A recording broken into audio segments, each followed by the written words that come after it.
بسم اللہ الرحمن الرحیم۔ اللہ تبارک و تعالیٰ کے پاکیزہ نام سے آغاز کرتے ہیں جو بہت مہربان نہایت رحم والا ہے۔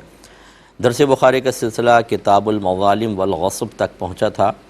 یعنی اس حصہ کتاب میں ظلم کے بارے میں اور کسی کا مال زبردستی ہتھیا لینے کے بارے میں جو احادیث ہیں ان کا ذکر کیا گیا ہے۔ پچھلے پروگرام میں ہم نے حدیث نمبر 2482 ذکر کی تھی اور پوری حدیث تقریباً بیان ہو گئی تھی، اس پہ تبصرہ باقی تھا، تو وہیں سے سٹارٹ کرتے ہیں۔ حضرت ابو ہریرہ رضی اللہ تعالیٰ عنہ بیان کرتے ہیں کہ رسول اللہ صلی اللہ علیہ وسلم نے ارشاد فرمایا کہ بنو اسرائیل میں ایک شخص کو جریج کہا جاتا تھا، وہ نماز پڑھ رہا تھا، اس حال میں اس کے پاس اس کی والدہ آئی اور اس کو بلایا۔ اس نے ماں کو جواب دینے سے انکار کیا اور دل میں کہا کہ میں ماں کو جواب دوں یا نماز پڑھوں۔ اس کی ماں پھر اس کے پاس آئی اور پھر اس نے جواب نہ دیا تو اس نے دعا کی کہ اللہ جریج کی روح اس وقت تک نہ قبض کرنا حتیٰ کہ یہ فاحشہ عورتوں کو دیکھ لے۔ تو یہ ہم نے پہلے بیان کر دیا تھا، مختصراً میں ذکر کر دیتا ہوں۔ یہ بنی اسرائیل کا ایک واقعہ ہے جو نبی کریم صلی اللہ علیہ وسلم ذکر فرما رہے ہیں، اور بنی اسرائیل کے واقعات کا ذکر کرنا ہمارے نبی کریم صلی اللہ علیہ وسلم کی نبوت کی ایک بہت بڑی دلیل تھی۔ اس کی وجہ یہ تھی کہ رحمت کونین صلی اللہ علیہ وسلم نے اعلان نبوت سے پہلے 40 سال اس انداز سے گزارے کہ نہ اہل کتاب کے پاس گئے، نہ ان کے پاس بیٹھے، نہ ان کی صحبت اختیار کی، نہ توریت، زبور یا انجیل وغیرہ زیر مطالعہ رکھیں، نہ کسی استاد کے سامنے سرکار بیٹھے، اور 40 سال اسی طرح گزار دیے۔ اس کے بعد جب آپ نے اعلان نبوت فرمایا تو وہ واقعات جو یہود میں سینہ بسینہ منتقل ہوتے آئے تھے، اور رحمت کونین صلی اللہ علیہ وسلم نے کوئی ایسا ذریعہ اختیار نہ کیا کہ وہ واقعات آپ کسی سے سن سکتے، پھر بھی آپ اس کو بیان کر رہے تھے، تو یہ اس بات کی دلیل ہوئی کہ یہ کسی نے آپ کو واقعات نہیں بتائے، صرف اللہ تبارک و تعالیٰ نے بتائے ہیں۔ اور جب اللہ کی طرف سے نبی کریم صلی اللہ علیہ وسلم کو ان واقعات کا بتایا جانا ثابت ہو گیا جو یہود کے مابین معروف تھے، اور سرکار نے بظاہر ان چیزوں کو اختیار نہیں کیا تھا، ان ذرائع کو کہ جس سے واقعات پتہ چلتے، تو اس کا مطلب کسی انسان سے وہ حاصل نہیں کیے بلکہ من جانب اللہ آپ کو دیے گئے۔ یہ پھر آپ کے نبی ہونے کی ایک بہت بڑی دلیل تھی۔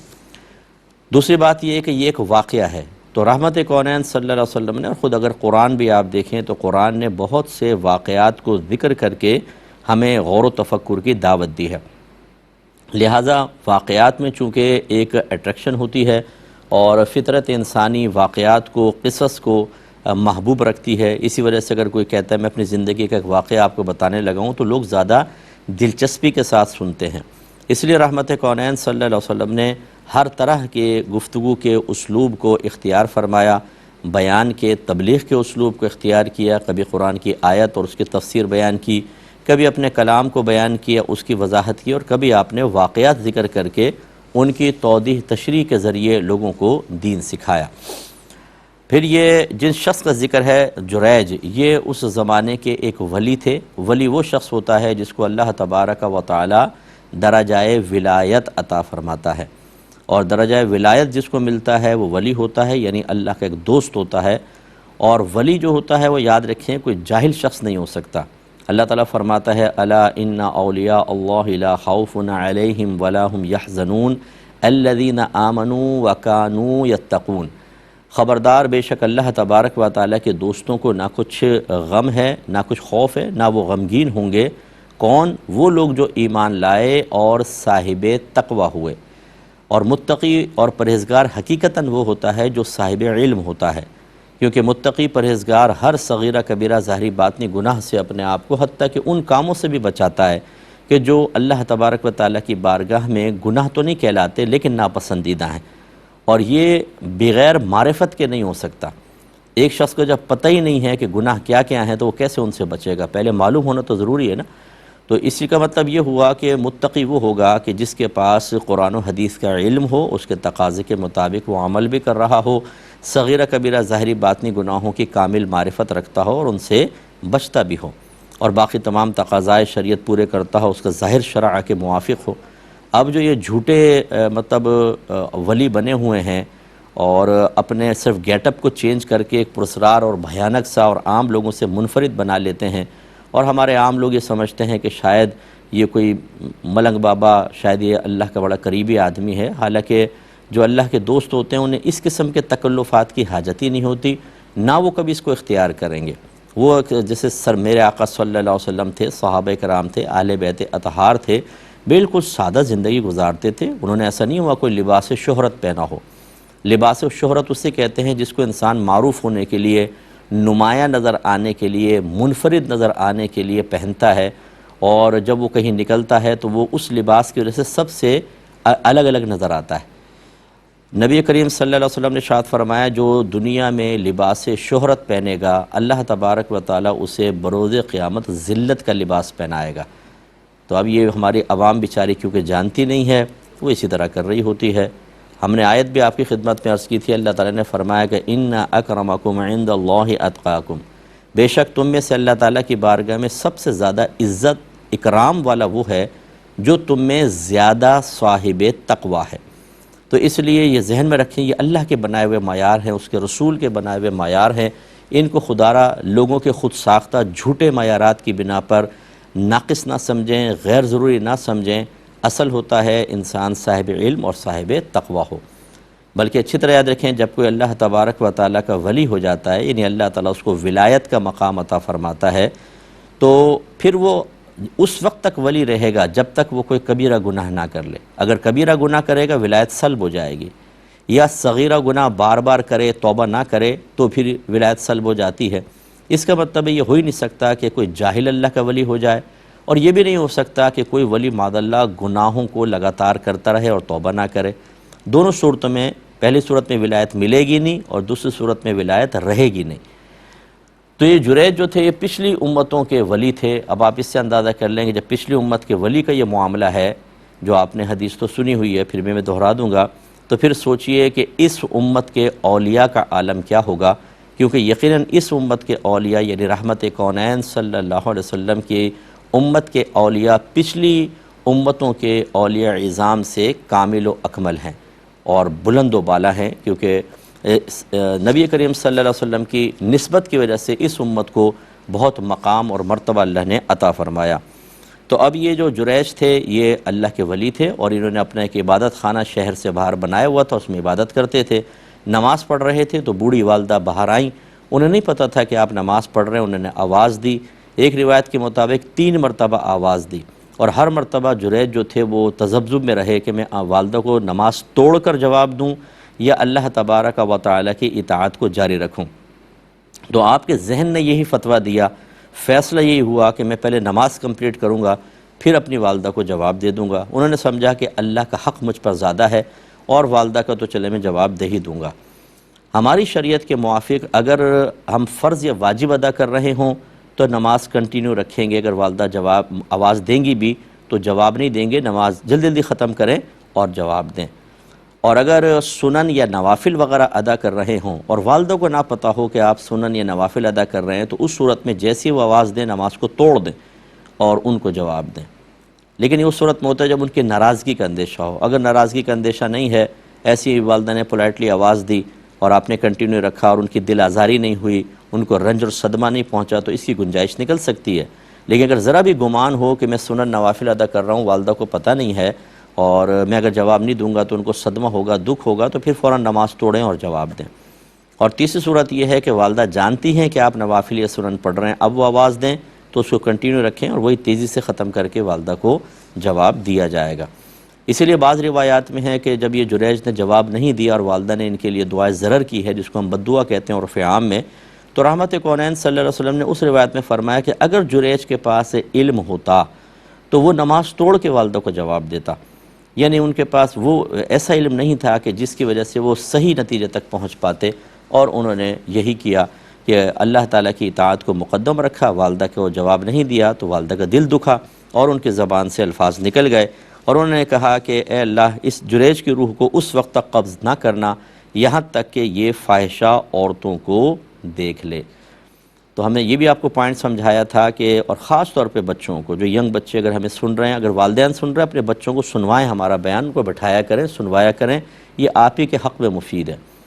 تو ایسے نوجوان بچوں اور بچیوں کے لیے میری گزارش ہے ذرا غور کریں۔ ہمارے عام جو بچے بچیاں ہوتے ہیں وہ تو قصوروار ہوتے ہیں، گناہ گار بھی ہوتے ہیں، اور ماں باپ کو جھڑکتے ہیں، ڈانٹتے ہیں، ڈپٹتے ہیں، گھور کر دیکھتے ہیں، لہجہ سخت رکھتے ہیں، پاؤں پٹکتے ہوئے سامنے سے جاتے ہیں، زور سے دروازہ بند کر کے جاتے ہیں، اور اس طرح اظہار بدتمیزی ہوتا ہے۔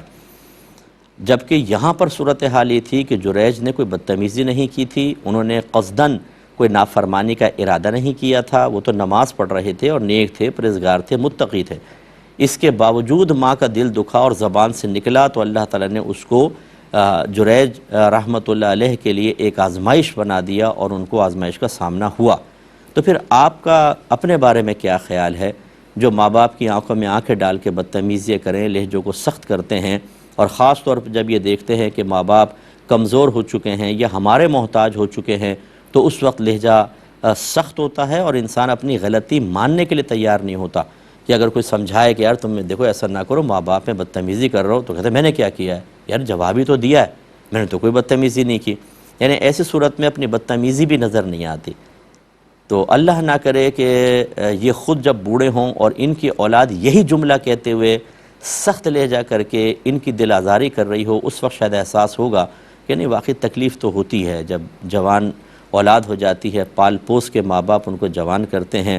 ماں کتنی تکلیفیں سہ کر پالتی ہے، اور باپ بعض اوقات کتنی گالیاں اور مختلف ناپسندیدہ امور برداشت کر کے کما کے لا کے بچوں کو پال پوس کے جوان کرتا ہے، اور امید ہوتی ہے کہ یہ شریعت پر عمل کرتے ہوئے اللہ تبارک و تعالیٰ کی تعلیمات کو مانتے ہوئے ہمارا ادب کریں گے، احترام کریں گے، اور اس وقت پھر نتیجہ توقع کے خلاف نکلے تو لازم بات ہے دل آزاری بہت زیادہ ہوتی ہے۔ لہذا کوئی ایسا بچہ بچی ہمیں سن رہے ہوں تو اللہ تبارک و تعالیٰ کی بارگاہ ہمیں توبہ کریں اور اپنے ماں باپ سے معافی طلب کریں۔ سرکار فرماتے ہیں جریج اپنے گرجے میں رہتا تھا تو ایک عورت نے کہا کہ میں جریج کو ضرور فتنوں میں ڈالوں گی، چنانچہ اس نے خود کو جریج پر پیش کیا اور اس سے بات کی تو جریج نے انکار کر دیا۔ تو یہ بھی ہم نے آپ کو تفصیل بتائی تھی کہ دیگر روایات کو اگر ملایا جائے تو کچھ لوگ جو حاسد ہوتے ہیں انہوں نے اس کو ابھارا عورت کو کہ تم اس کو فتنے میں مبتلا کرو تاکہ اس کی عزت ختم ہو جائے، اس کا اسکینڈل بن جائے، ہم اس کو بنیاد بنا کر پھر اس کی عزت خراب کر دیں۔ تو وہ خوبصورت عورت تھی، اس نے میک اپ وغیرہ کر کے اپنے آپ کو گناہ کے لیے پیش کیا۔ اب تنہائی بھی تھی، وہ شہر سے باہر رہتے تھے اپنے عبادت خانے میں، بظاہر کوئی دیکھنے والا نہیں تھا، اگر بظاہر وہ گناہ کر بھی لیتے تو کون مطلع ہوتا، لیکن جریج خوف خدا رکھنے والے تھے، اللہ کے ولی تھے، اللہ کے نیک بندے تھے، تو آپ نے انکار فرمایا۔ اس سے وہ فاحشہ غصے میں آ گئی کہ اس نے مجھے رد کیسے کر دیا، ضد میں آئی، اور اس نے جا کر پھر سرکار فرماتے ہیں کہ ایک چرواہے کے پاس گئی اور اس کو اپنے اوپر قدرت دی تو اس کے ہاں ایک بچہ پیدا ہوا، یعنی جا کے اس نے زنا کیا، پھر حاملہ ہوئی، پھر وہ بچہ پیٹ میں رکھا، پھر بچہ پیدا ہوا، پھر اس کو وہ قوم کی طرف لے کر گئی۔ اس سے چند باتیں معلوم ہوئی کہ جیسے نبی کریم صلی اللہ علیہ وسلم نے ارشاد فرمایا کہ کلو ذی نعمت محسود، ہر نعمت والا حسد کیا جاتا ہے، اس لیے جس کو اللہ نے نعمت دی ہے، اچھا خاندان، شکل و صورت، حسن و جمال، پیسہ، عزت، شہرت، ہنر، صلاحیتیں، انہیں ذرا اپنے اطراف میں ہوشیار ہو کر رہنا چاہیے۔ بعض اوقات ایک شخص ہم سے ہمدردی کر رہا ہوتا ہے اور بظاہر وہ ہمارا مخلص ہوتا ہے، قریبی ہوتا ہے، لیکن جیلسی ہوتی ہے اندر، اور یہ بچیوں میں زیادہ ہوتی ہے، لڑکوں میں بھی ہوتی ہے لیکن لڑکیوں میں بہت زیادہ ہم نے محسوس کی ہے۔ تو پھر جب حاسد حسد پر اتر آتا ہے تو وہ تباہ کر دیتا ہے بعض اوقات، اس لیے اپنے قریبی اطراف کے لوگوں سے بھی ہوشیار رہنا چاہیے، کسی پہ بدگمانی نہ کریں، لیکن اگر آپ کو یہ ظاہر ہو کہ کوئی شخص آپ کی خوشی سے جل رہا ہے، آپ کے غم سے خوش ہو رہا ہے، اور آپ کے خلاف لوگوں کو ابھارتا ہے، آپ کو نقصان پہنچانے کی کوشش کرتا ہے، اگر وہ آپ کو کوئی فائدہ دے سکتا ہے تو اپنے فائدوں کو روک لیتا ہے، تو یہ ہو سکتا ہے کہ وہ آپ سے حسد میں مبتلا ہو، اور اگر یہ علامات اپنے اندر محسوس کریں تو اس کا مطلب ہے ہمیں کسی سے حسد ہے، تو ہمیں اللہ کی بارگاہ میں توبہ کر کے علاج کی طرف متوجہ ہونا چاہیے۔ اور اس سے آپ اندازہ کریں کہ جریج اللہ کے ولی تھے، عبادت گزار تھے، کسی کا کیا بگاڑ رہے تھے، لیکن یہ باطنی خرابیاں اتنی غلیظ اور گندی ہوتی ہیں کہ جب یہ غالب آ جاتی ہیں، خصوصاً حسد، تو انسان پھر پسند نہیں کرتا کہ اللہ تبارک و تعالیٰ کی نعمت کسی کے پاس رہے، گویا کہ وہ اللہ کی تقسیم پر ناراض ہوتا ہے، اعتراض کرتا ہے اور چاہتا ہے کہ اس سے نعمت چھین کر مجھے حاصل ہو جائے،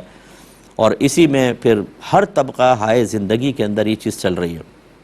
کوئی شعبہ اس سے خالی نہیں ہے۔ دینی جتنے شعبے ہیں سب میں حاسدین موجود، دنیاوی شعبے دیکھ لیں حاسدین موجود۔ اور حاسد جو ہوتا ہے پھر اپنی آخرت کو بھی داؤ پہ لگا دیتا ہے، اپنے ایمان کی پرواہ بھی نہیں کرتا، جیسے انہوں نے کی کہ پرواہ ہی نہیں کی، بھئی کسی طرح بس اس کی عزت خراب ہو جائے۔ دوسری بات یہ ہے کہ نیک لوگوں کے اسکینڈل اگر بن جاتے ہیں تو بڑے پرابلم ہوتے ہیں، اس لیے نیک لوگوں کو زیادہ احتیاط کرنی چاہیے، اور خصوصاً ایسے افراد آج کل کے دور میں جو دین کی علامت ہیں، تو لوگ پھر آپ کو پتہ ہے کہ جیسے ہمارے ہاں کوئی بات پتہ چلتی ہے تصدیق کیے بغیر سب میں عام کر دی جاتی ہے، اب آدمی کہاں کہاں جا کے وضاحت کرے گا، اور اس طرح ایک عزت والے شخص کی عزت ختم کر دیتے ہیں اور اس کو زوال عزت کا شکار کروا کر اس کی فیملی کی دل آزاریاں کر کے اپنی آخرت کی بربادی کا سامان کرتے ہیں۔ اسے بھی معلوم ہوا حدیث سے کہ عورت ایک بہت ہی بڑی آزمائش ہے انسان کے لیے۔ بخاری کی ہی روایت نبی کریم صلی اللہ علیہ وسلم نے ارشاد فرمایا کہ میں نے اپنی امت میں مردوں کے لیے عورتوں سے زیادہ ضرر پہنچانے والا کوئی فتنہ نہیں چھوڑا۔ فتنہ مینز آزمائش، کہ سب سے بڑی آزمائش عورت ہے، وہ کسی بھی روپ میں ہو، بعض اوقات والدہ ہوتی ہیں، بہن ہیں، بیوی ہے، بیٹی ہے، ان کی آزمائشیں مختلف قسم کی ہوتی ہیں۔ انشاءاللہ کتاب النکاح میں یہ حدیث آئے گی تو ہم تفصیلی کلام کریں گے، لیکن